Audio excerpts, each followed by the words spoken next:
Aujourd'hui, on va voir comment on utilise le logiciel Paint.net. Alors déjà, particularité, il s'appelle Paint.net, mais c'est pas un site internet, c'est bien un logiciel. C'est un logiciel qui permet de faire de la modification d'images. J'ai présenté dans cette vidéo comment faire les exercices de tout le TP. Donc le premier, je vous montre comment on fait le médaillon. Alors déjà, on va ouvrir l'image avec l'outil Paint.net. Donc je prends mon image, je fais clic droit, et là-dedans je vais essayer de trouver soit modifier avec Paint.net, soit ouvrir avec Paint.net. Donc faut fouiller un petit peu dans notre clic droit.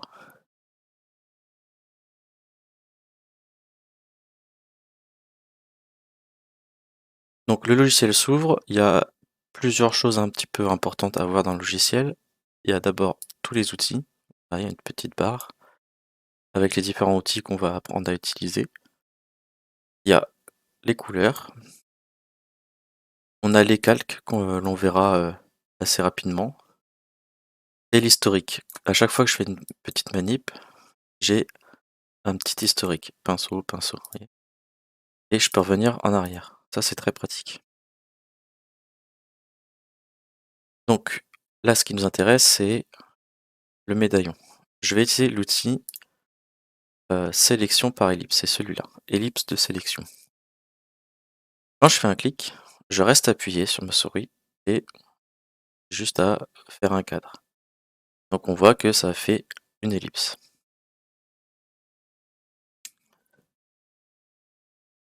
Donc je dois utiliser l'outil et quand j'ai fait ma sélection, je vais devoir faire CTRL-C, CTRL-N, CTRL-V. Je prends, je sélectionne mon singe, je fais CTRL-C avec mon clavier. Donc j'appuie sur la touche CTRL et la touche C en même temps.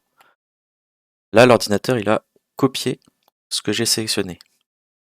J'appuie maintenant sur CTRL et N, la touche N comme Noémie. Et là, il va me proposer un nouveau. Je touche à rien là-dedans, j'ai juste à faire OK. Il va me créer un cadre et je fais CTRL-V pour coller. Et là, ça va coller mon médaillon.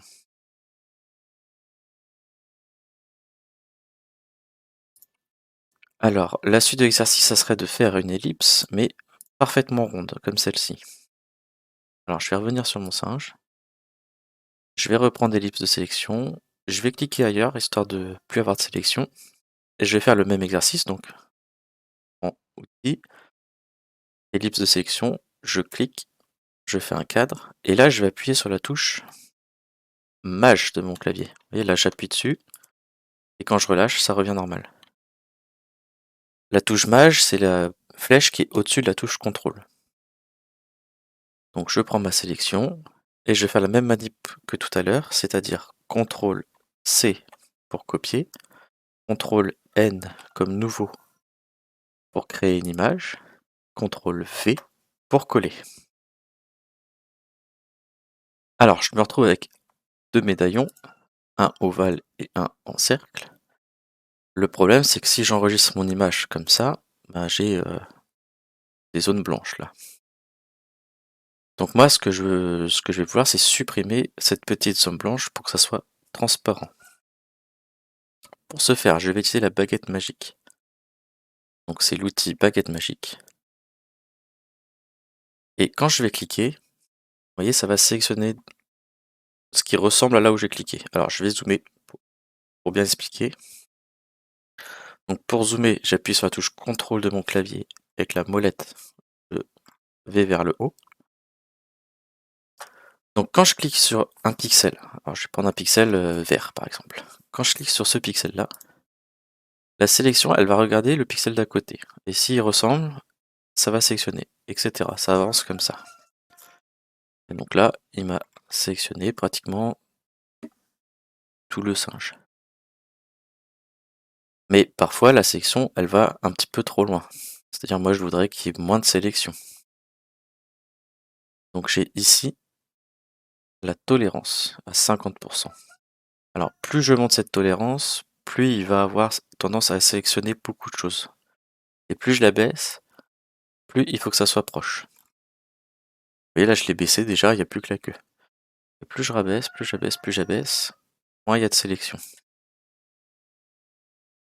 Au point où vraiment, quand je suis bas, il faut que le pixel soit pratiquement identique. Donc là, l'idée, ça va être de cliquer dans la zone blanche et justement de jouer sur la tolérance. Vous voyez, trop de tolérance, et là, c'est bien. Donc je jouais là-dessus pour juste sélectionner l'angle, le coin. Et maintenant, je vais devoir supprimer. Pour supprimer, je sais que vous avez tendance à faire la flèche retour arrière, qui est au-dessus de la touche entrée. Alors, si je fais sur cette flèche-là, ça applique en fait la couleur que j'ai ici. Donc il ne faut pas utiliser cette touche-là, il faut utiliser la touche qui s'appelle Supr, S-U-P-P-R, qui est à droite normalement de la touche entrée du clavier. Celle-là supprime en effet correctement notre sélection. On remarque tout de suite qu'il y a un damier, donc une alternance de gris. Ce damier, ça veut simplement dire que c'est transparent. Donc là, si j'enregistre, là, bien sûr, il n'y aura pas ce damier-là. Donc je sélectionne là, supprimer, supprimer, supprimer. Ensuite, je vais faire fichier, enregistrer sous. Et donc, je vais bref, rapidement.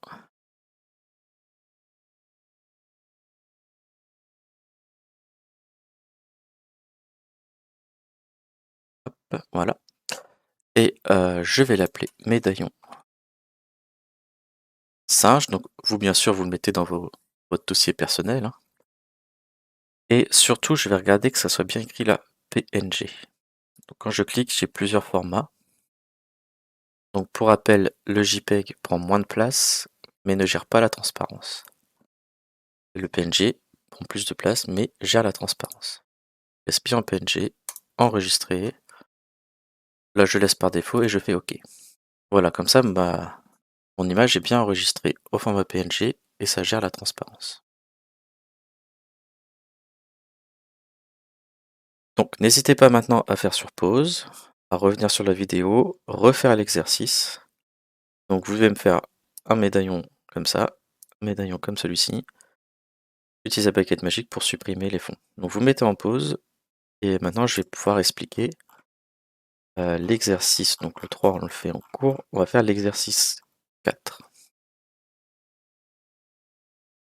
Donc, dans l'exercice 4, on va utiliser le lasso. Alors, on va toujours utiliser la même image pour l'instant, singe.jpg, et on va utiliser l'outil sélectionner au lasso. On va détourer le nain de jardin. Alors, il y a deux choses à savoir. Si j'appuie sur CTRL, on peut ajouter des morceaux, et si j'appuie sur ALT du clavier, je peux enlever des morceaux. Et on peut même utiliser historique pour revenir en arrière. Donc, je retourne sur le singe. Je vais juste sélectionner rien. Je vais zoomer. Alors pour zoomer, CTRL et molette. Ça, je suis plus précis. Je vais aller chercher la fonction sélection au lasso.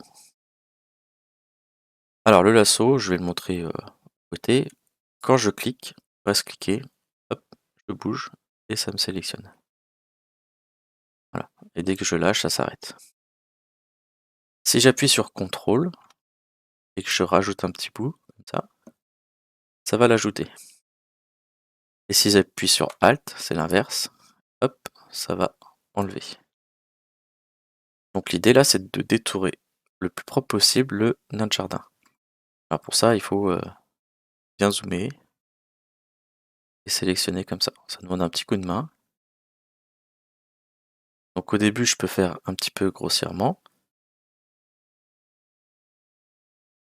Alors vous voyez là, dès que j'étais vers le bas, ça a tiré vers le bas.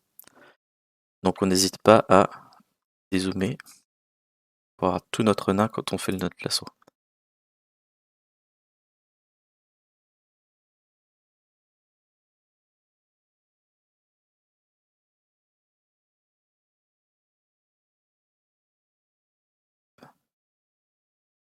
Donc on essaye de faire le plus proprement possible.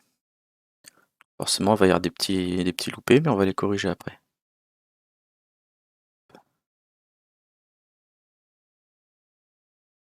Je vais faire exprès de lui couper l'oreille là. Voilà. Donc, cette fois j'ai fait une première sélection. Je fais CTRL, je vais zoomer un petit peu là, et je vois que j'ai un peu raté son oreille qui doit être à peu près ici. J'appuie sur CTRL, je sélectionne son oreille. Au niveau de sa jambe, j'ai oublié un petit morceau là. Pareil, CTRL, et je rajoute. Donc le but c'est de faire la section la plus propre possible. Là, pareil au niveau des chaussures. Hop. Bon, moi je vais pas faire tout parfait, mais vous allez essayer d'être parfait, et je vais montrer la suite du TP. Pour la suite de mon TP, à partir de cette étape, je peux par exemple copier mon nain, CTRL C, et puis je pourrais le coller et le mettre ailleurs par exemple. Là le but c'est pas forcément de le copier ce nain, c'est en fait juste d'avoir cette sélection. Alors je vais revenir là, sélectionner au lasso. On va créer un nouveau calque dans le cadre calque. Et on va le renommer en couleur du nain.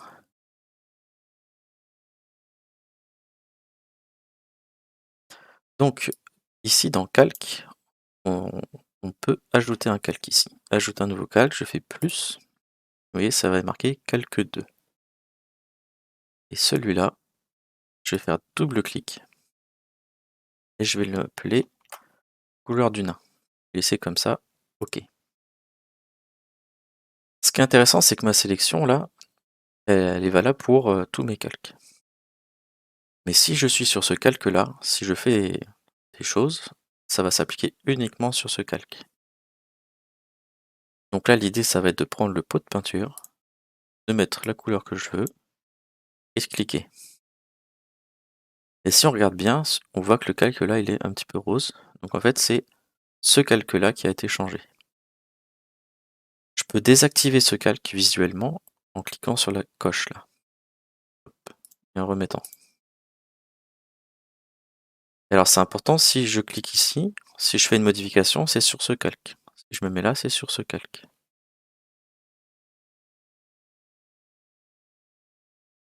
Alors maintenant, je vais m'amuser à changer le mode de fusion des calques. C'est-à-dire que là, on a mis un calque sur l'autre. Là, je vais double-cliquer, et là, c'est écrit mode de fusion normal. Donc ça, c'est-à-dire que je mets un calque sur l'autre. Et là, j'ai plein de choix. Donc, c'est à vous de tester. Par exemple, multiplicatif, vous allez essayer additif, tester un petit peu tout. Donc moi, j'aime bien le multiplicatif, comme ça, comme j'ai bien du blanc, en fait, on a l'impression que mon nain est devenu tout rose. Je fais OK, et voilà. Donc là, l'exercice est terminé. Donc là encore, mettez en pause, revenez en arrière, regardez la sélection comme on a fait. Pour rappel, on a utilisé l'outil donc sélection lasso. On essaie d'être le plus propre possible la première fois, et après on corrige les petits défauts. On crée un nouveau calque, ici, et on va mettre avec l'outil pot de peinture une couleur en étant dans ce calque-là. Je sais pas si je mets en rouge, hop. Et on va double-cliquer là-dessus pour choisir notre mode de fusion. Donc maintenant faites l'exercice et on va passer au suivant.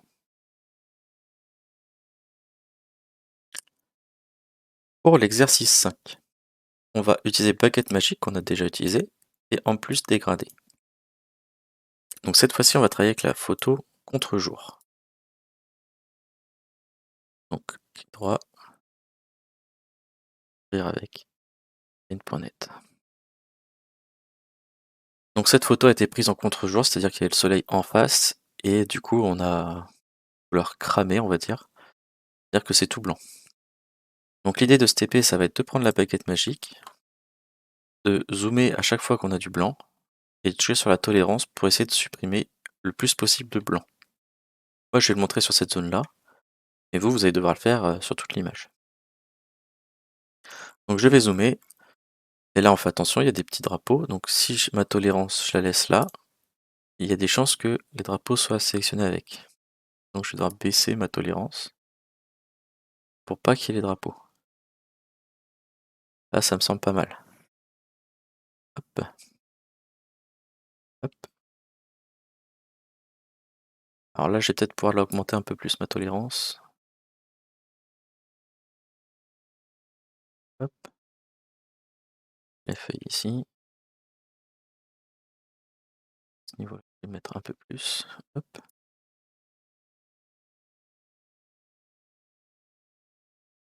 Vous avez compris le principe, donc là, c'est à vous de... Là, si je dézoome, vous voyez, c'est plutôt pas mal. Donc ça va être à vous de prendre à chaque fois qu'il y ait du blanc au fond, supprimer. Plus vous faites ça proprement, plus le rendu final sera intéressant.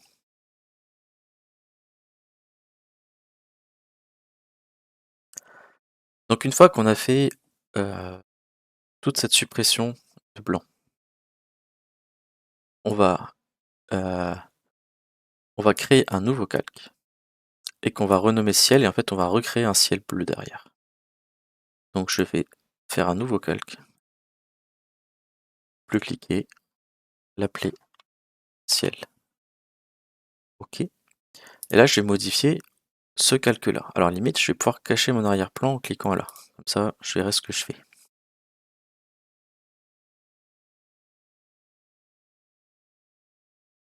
Donc on va utiliser l'outil dégradé avec une couleur bleu ciel qu'on va mettre sur le calque qu'on a appelé ciel. Donc là je suis bien dans le calque ciel. Je vais prendre l'outil dégradé, c'est celui-là. Et alors dégradé, il va prendre la couleur ici et celle-là. Donc par exemple je peux mettre du bleu vers le rouge. Il va partir de là où je mets mon pointeur. Je vais cliquer et je vais rester appuyé. Donc, vous voyez, pile à l'endroit si je bouge pas, c'est vraiment bleu cyan et rouge. Et là quand je vais décaler, ça va créer un dégradé. Et ça suit la direction de mon pointeur. Je peux m'aller en dehors de l'image. Voilà, donc nous ça ressemble pas à un ciel, donc on va plutôt prendre un bleu assez clair ici, un bleu peut-être un peu plus foncé, puis on peut partir du haut, comme ça, par exemple. Là, c'est vraiment comme vous voulez. Donc j'estime que j'ai un ciel assez beau, et ben en fait je vais simplement remettre visible mon arrière-plan, et là je vois rien. Alors pourquoi je vois rien? Parce qu'en fait le calque là, ciel, il est au-dessus d'arrière-plan. Donc en fait il faudrait que le ciel il soit en dessous. Si je le mets en dessous, hop là, on va bien voir mon image initiale avec le faux ciel que j'ai créé. Et là où j'ai pu supprimer, eh ben, ça fait un rendu assez sympa. Donc là, moi comme je n'ai pas terminé, je vais finir. Si je supprime là, hop, je vais pouvoir voir le ciel derrière. Donc voilà pour l'exercice numéro 5. Là encore, vous vous mettez en pause. Vous pouvez revoir la vidéo, vous refaites bien tranquillement le travail. Et une fois que vous avez bien fini, vous pouvez passer à l'exercice suivant. Pour l'exercice 6, on va utiliser un outil qui s'appelle tampon de clonage. On va ouvrir la photo piste d'aéroport. Donc sur cette photo, on voit qu'il y a une chèvre qui s'est mise sur la piste d'aéroport. L'idée, ça va être de supprimer cette chèvre, mais de façon à peu près jolie. Alors bien sûr, si je fais, comme on a vu, une sélection au lasso, si je la sélectionne, bon, je le fais très rapidement, et que je la supprime, bah, je vais avoir un trou. Donc c'est pas ça qu'on va faire, le but ça va être de recréer en fait la route. Donc pour ça, on va utiliser l'outil qui s'appelle tampon de clonage. Il va falloir prendre l'outil tampon de clonage, choisir une taille de pinceau. Donc tampon de clonage, c'est celui-là. La taille du pinceau, donc là c'est 2, on va prendre 40. Vous voyez, j'ai une taille un peu plus grande, c'est peut-être un peu trop grand, je vais mettre plutôt 20. Voilà, 20 ça a l'air pas mal. Et on va faire un premier clic grâce à CTRL qui va créer un ancrage. Donc on va faire un ancrage sur la terre ici. Et quand on va cliquer, ça va copier en fait ça, cette partie-là ici. Donc je zoome, CTRL molette, je fais CTRL, il y a une petite encre, je clique, et là maintenant, peu importe où je vais cliquer, ça va copier en fait la zone ici. Par exemple, si je clique sur la route, elle sera marron, tout simplement. Et vous voyez ça que ça suit. Quand je bouge, ça suit. Donc si je me mets à ce niveau-là, je vais copier la tête de la chèvre. Voilà. Donc, je vais revenir en arrière. À tout instant, je peux rechanger mon ancrage. Donc je refais CTRL, clic, et là, l'idée, ça va être d'effacer tranquillement la chèvre. Pareil, on va se mettre sur la route, CTRL, clic, et hop. Alors il y a une petite particularité, c'est que, vous voyez là, j'ai fait, enfin vous l'avez pas entendu, mais avec ma souris, j'ai fait clic, clic, clic, clic, clic, clic, clic. Si je fais un clic, et que je reste appuyé, et que j'avance comme ça, à un moment donné, je vais à nouveau recopier. Alors, c'est pas bien visible. Je reviens en arrière, hein, simplement. Je reviens depuis le début. Si je reste appuyé, donc là je vais rester appuyé avec ma souris. En fait, à un moment donné, je vais recopier la chèvre, mais juste un peu plus loin. Vous voyez? Ça n'a pas trop d'intérêt. Voilà, donc ça marche pas. Ce qu'il faut, c'est vraiment faire clic, clic, clic, clic, clic, clic, clic, clic, clic, clic, clic. Plein de petits clics. Ça nous permet de bien effacer la chèvre.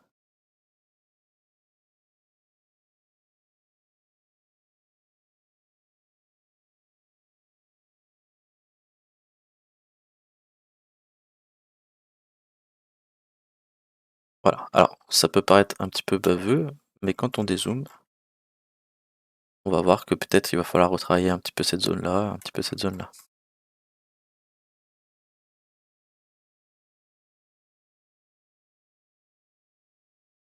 C'est un peu plus sympa.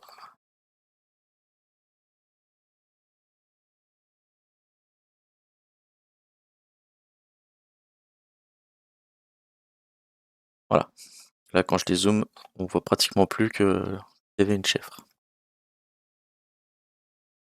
Donc voilà, c'est tout ce qu'il y a à faire sur le dernier exercice. Donc maintenant, on a vu, vous mettez en pause, vous essayez de faire l'exercice. Et puis après, bah, c'est à vous de voir si vous voulez modifier des choses. Par exemple, là, il y a la tête d'un touriste qu'on peut peut-être supprimer. Vous pouvez vous entraîner à refaire les exercices précédents. On a vu la plupart des outils. Maintenant, vous pouvez être à peu près autonome sur la modification d'images. Un petit bonus qui est pas dans le TP, un dernier petit outil qui est vachement sympa, c'est la pipette, celle-là. La pipette, quand je vais cliquer sur une couleur, donc par exemple Ayula, elle va sélectionner la couleur là. La marron, la grise. Alors ça peut être vachement intéressant, parce que non seulement ça me sélectionne ma couleur, mais ça me donne le code couleur en R, V et P, ou en code hexa. Il y a certaines situations, on va vous demander de trouver le code RVB qui correspond. Et ben, la pipette permet d'avoir. Voilà, donc là il y a 154 de rouge, 143 de vert et 137 de bleu. Ici, je vais avoir 170 de rouge, 180 de vert et 200 de bleu. Voilà, c'est juste ce code-là. Si je reproduis ce code-là sur un autre logiciel, je vais avoir la même couleur que ça. Voilà, c'est tout avec Paint.net.